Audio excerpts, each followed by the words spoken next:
Bueno, probando. Ok. Y vamos pues a ver en dónde nos quedamos acá. Nosotros ya estábamos hablando. Ok.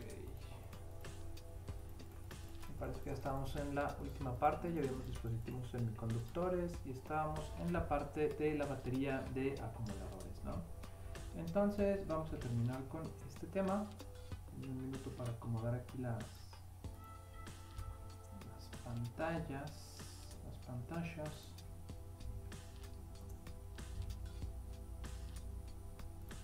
Acá está, listo, y está acá. Oh, qué caray.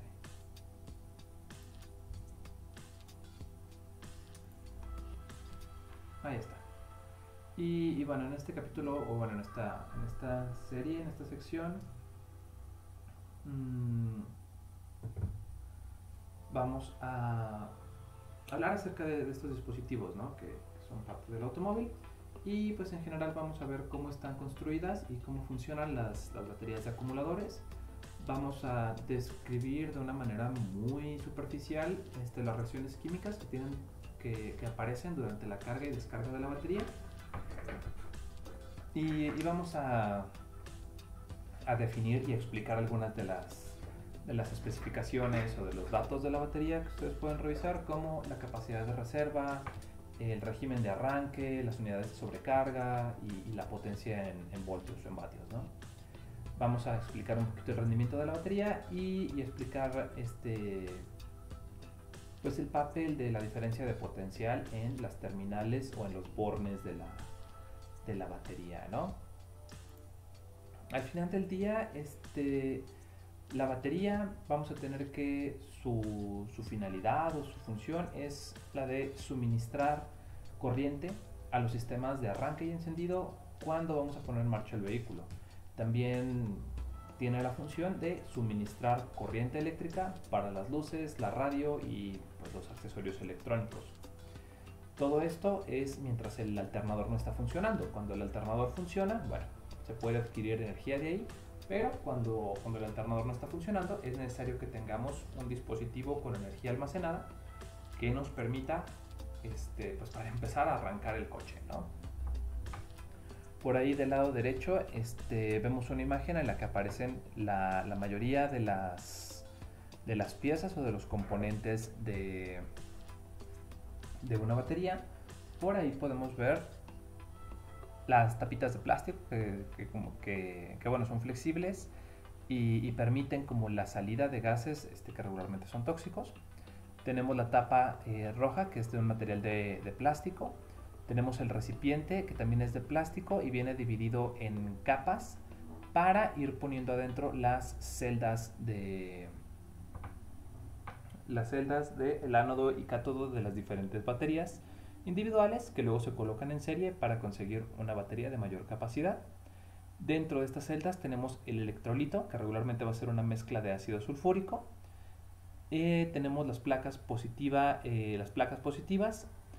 que van a ser como la armadura y van a ser una aleación de plomo, que es lo que hace a las baterías tan pesadas. Y bueno, tienen muchos compartimientos con un óxido de plomo que nos va a ayudar en la reacción química para jugar con los electrones y su movimiento. Tenemos los separadores de las placas, que van a ir, bueno, entre cada una de las placas positivas y negativas, y pues va a servir para evitar cortocircuitos. Tenemos las cámaras de decantación, que van a servir para que los residuos químicos vayan cayendo hacia el fondo del recipiente. Las placas negativas, que van a tener una aleación de plomo y bueno, ahorita vamos a ver cómo entre el óxido de plomo y el plomo puede haber una reacción química gracias a una diferencia de potencial que puede hacer que los electrones fluyan de un lado a otro. Y eso es conveniente porque ese movimiento es precisamente el que aprovechamos para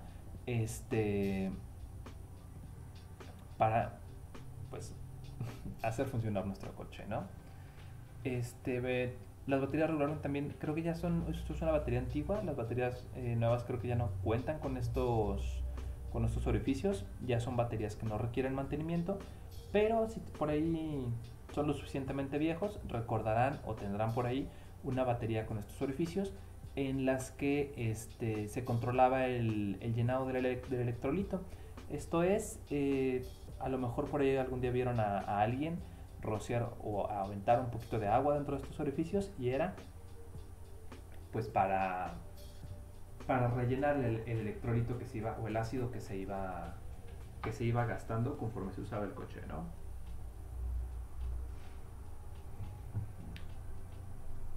Y entonces, en general, la cantidad de corriente que nos puede ofrecer una batería, vamos a ver que está limitada por la capacidad, por el volumen de la misma batería, ¿no? Es decir, va a depender de la cantidad de productos químicos que pueda contener la batería.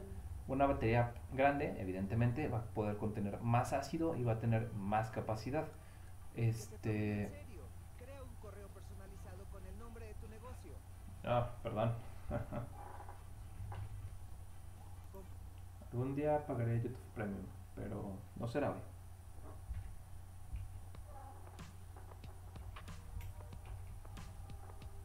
Y entonces,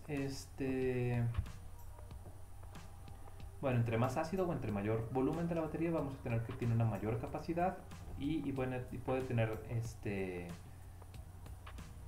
pues más capacidad de corriente, ¿no? Más voltaje. Entonces, vamos a tener que también otra función de la batería es estabilizar la tensión en el sistema eléctrico. Si en algún momento hay un exceso o una baja de tensión, la batería tiene que ser la encargada de lidiar con ese cambio de voltaje, para que los demás sistemas del coche pues no se dañen, ¿no? En general, cuando la batería está suministrando corriente eléctrica, vamos a tener que hay una reacción química que empuja a los electrones a través de un borne y los devuelve a través del otro. Esta reacción va a estar va a estar aplicando, va a estar accionando durante algún tiempo hasta que la batería queda descargada o agotada.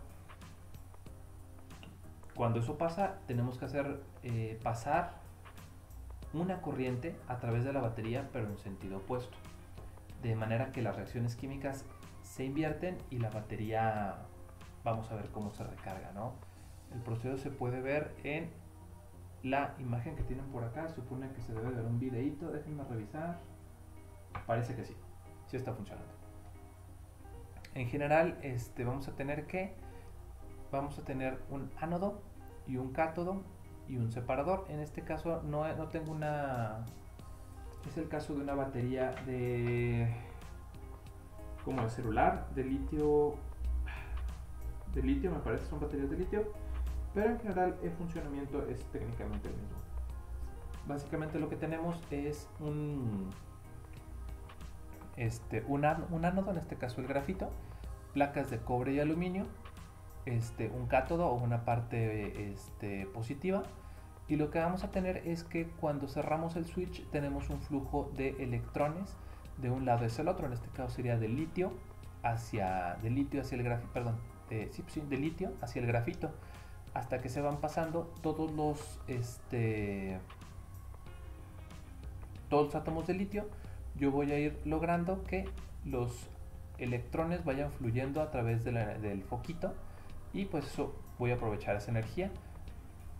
Van a ir pasándose cada uno de los electrones de un extremo al otro hasta que se llenen todos los espacios libres que tenían el grafito.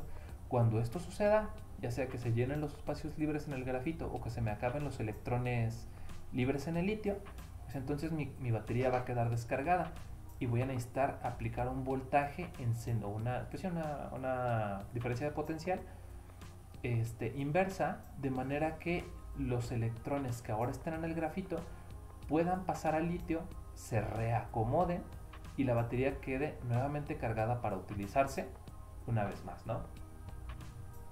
Uno pensaría que este proceso es infinito, pero en realidad no es así, ¿no? Vamos a tener que siempre va a haber un desgaste a nivel electrónico, atómico, y entonces cada vez voy a ir teniendo menos lugares disponibles o menos átomos disponibles, y en algún momento pues me voy a quedar sin batería, ¿no? La batería pues ya no va a poder recargarse. El proceso se ilustra en el video de acá abajo. tenemos que durante la descarga pasan los electrones del ánodo hacia el cátodo, ocupan unos huecos hasta que se acaban, hasta que ocupan todos los huecos del cátodo. Cuando ese proceso termina, tenemos que los electrones en el cátodo, gracias a un cargador, una diferencia de potencial inversa, los electrones vuelven a caer en el ánodo y la batería queda lista para ser reutilizada.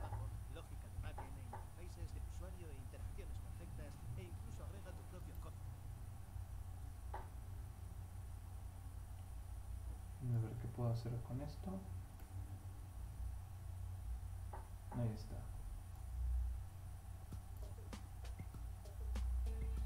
Ahí está, creo que ya puedo ver mejor. Y básicamente ese es el proceso de carga y descarga, ¿no? Es así como funciona una batería. Vamos a tener un montón de elementos en la batería. Y vamos a ver un poquito de cómo se compone, ¿no? ¿Qué elementos compone una batería?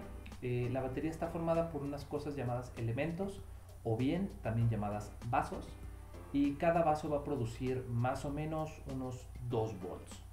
Me parece que son 1.6, pero ya dependiendo del tamaño y de todo, de cada uno de los vasos, pues se puede llegar más. Estos elementos o estos vasos, era como les decía, regularmente los conectamos en serie. Déjenme ver cuánto llevo de tiempo. 11 minutos. Ok, termino este tema y ya vamos con lo que sigue. Entonces, estos elementos se conectan en serie, de manera que los voltajes se sumen hasta que podamos conseguir una batería de 12 voltios. Es decir, vamos a necesitar conectar alrededor de unos 6 vasos en serie para conseguir una batería de 12 voltios. Para conseguir una batería de 6 voltios, pues nada más necesitamos 3 vasos o 3 elementos, ¿no? La constitución interna básicamente y el funcionamiento de cada uno de estos vasos, cada uno de estos elementos es la misma, son idénticos, son copiar y pegar, son copy-paste de lo mismo. Lo único que tienen es que los vasos se encuentran encerrados dentro de la carcasa de la batería, como se muestra en la figura de la derecha. Tenemos la caja, por acá tenemos los bornes o terminales, el tapón de ventilación, la tapa de una sola pieza, y tenemos los separadores de elementos, la caja, que es donde vamos a tener por ahí los elementos, y el apoyo o la base de los elementos, y por acá vamos a ver los elementos, ¿no? Entonces los elementos se encuentran dentro de la carcasa de la batería, que regularmente es de ebonita o plástico resistente a los ácidos. Para los que vieron por ahí Breaking Bad, es el plastiquito que tiene el número 2 donde se muestra el logo del reciclaje. Y bueno, son los que resisten el ácido. Insisto, si ahí vieron Breaking Bad, seguramente van a entender la referencia. Y si no, vean los primeros 2 capítulos, ahí se dan cuenta. Y es interesante, ¿no? Es química pura y dura. Pero bueno, en general, la parte superior de los vasos se hace del mismo material. Algunas baterías tienen tapones de ventilación a las tapas, insisto, baterías viejas regularmente, y otras están cerradas y tienen nada más un pequeño huequito de ventilación y no tienen tapones. Estas son las baterías que se conocen como baterías sin mantenimiento, porque bueno, las baterías de tapones sí requieren que se les vaya rellenando el electrolito comúnmente, ¿no? Por ahí en la figura de abajo, a la derecha, pueden ver cómo se van a conectar 3 de estos vasos o elementos para ir consiguiendo positivo con negativo, negativo con positivo, positivo con negativo, negativo con positivo. Son puestas en serie de manera que los voltajes de cada una de estas se vayan sumando, que de hecho es lo que ustedes hicieron en su práctica de laboratorio de crear una batería con monedas, ¿no? Es básicamente crear estas celdas, ¿no? El elemento o las celdas estas, cada vaso va a contener pues un elemento, ¿no? Y va a estar sumergido en una mezcla de ácido sulfúrico con agua. Esta mezcla de ácido sulfúrico y agua es lo que llamamos electrolito. El ácido sulfúrico, si no mal recuerdo, es el que a veces utilizan para limpiar los baños de casa en general. es el que le dicen ácido muriático, ya me acordé. Me parece que le dicen ácido muriático.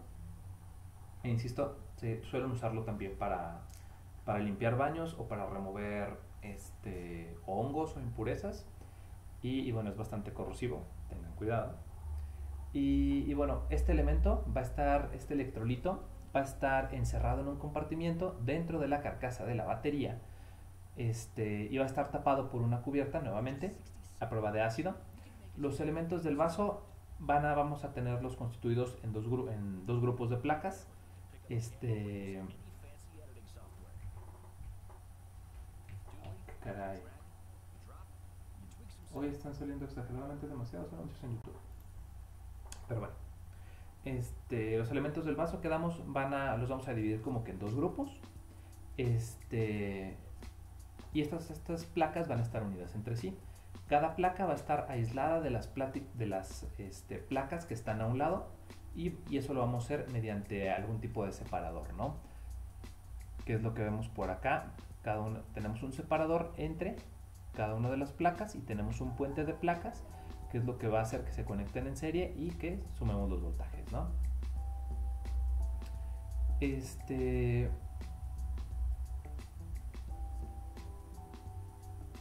En general, esto es, insisto, para las baterías antiguas, hay veces que las personas que se dedican a comerciar con las baterías de auto conservan las baterías secas, o antes las conservaban secas, y lo único que faltan es llenarlas del electrolito. Entonces eso ayuda a conservar mejor las placas en seco de la batería y pues a que no se desgasten y ofrecer un mejor producto, ¿no? Sin embargo, pues es más peligroso estar trabajando con ácidos ahí de manera manual. E insisto, me parece que estas baterías ya son muy poco comunes en el comercio actual. La agrupación de los vasos es como sigue de esta manera. Vamos a tener una placa unida a un grupo de placas. Básicamente lo que hacemos es soldar al plomo de las placas otra laminita de plomo.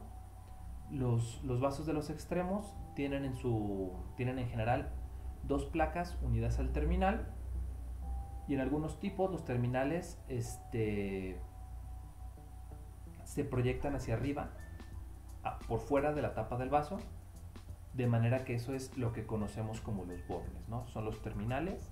Tenemos las plaquitas que van a estar uniendo las baterías, positivos con positivos, negativos con negativos, y de las placas principales salen una terminal positiva y una terminal negativa, que son lo que nosotros vamos a ver o que están ligadas a los bornes de nuestra batería. Eso es lo que nosotros vamos a conocer como un vaso. Déjenme ver cuánto tiempo llevo. Ok, ya llevo 18 minutos. Yo pienso que es suficiente para un video. Ahorita les sigo grabando. Por mientras, pues, nos vemos pronto. Si van a tomar un descanso, tomen agua, cierren los ojos, descansen un ratito, respiren y nos seguimos viendo.